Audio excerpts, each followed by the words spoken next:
नमस्कार, मी ज्योती कराळे ठाकूर रियाज Multitech private limited मध्ये ऍज अ सिल्वर डायरेक्टर म्हणून काम करते. हे सर आहेत, यांच्या वडिलांसाठी आपण रियाज अमृत ज्यूस दिलं होतं आणि डायबोजी दिलं होतं. तर आपण त्यांच्या माध्यमातून कशा पद्धतीने रिझल्ट आला आणि सगळ्यात महत्वाची गोष्ट हे अमृत ज्यूस आपण सुधाकर पाटील सर यांच्या माध्यमातून दिलं होतं. तर आपण त्यांना विचारूयात की कशा पद्धतीने रिझल्ट आलाय. सर बोलू. मॅडम, मी वडिलांसाठी घेतलं होतं अमृत ज्यूस.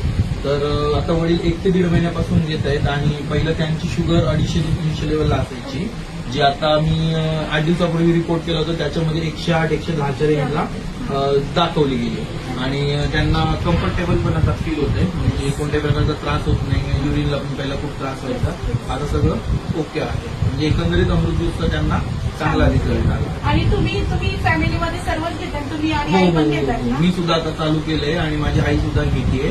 तिला सुद्धा त्यामध्ये कम्फर्ट फील होतंय आणि मला सुद्धा आहे ठीक आहे. मला सुद्धा शुगरचा प्रॉब्लेम आहे. मी वडिलांचं पाहून चालू केलंय आणि लवकरच माझा रिझल्ट सुद्धा समोर येईल. तर तुम्हाला काय वाटतं सर, लोकांपर्यंत आपण अमृत ज्यूस पोहोचवणं गरजेचं आहे? नक्की नक्की अमृत ज्यूस लोकांपर्यंत गेलंच पाहिजे. याआधी खूप प्रकारची औषधं ट्राय केले, पण रिझल्ट 100% कुठलाच नव्हता आला. तर पहिल्यांदा असं झालंय की एखाद्या औषधाने आपल्याला रिझल्ट मिळतोय, तर नक्की ते घरोघरी पोहोचलंच पाहिजे. Thank you so much sir. Thank you madam. Thank you. पहा तुम्ही किती सुंदर रिझल्ट आहे आपल्या अमृत ज्यूसचा. तर मी तुम्हाला सर्वांना रिक्वेस्ट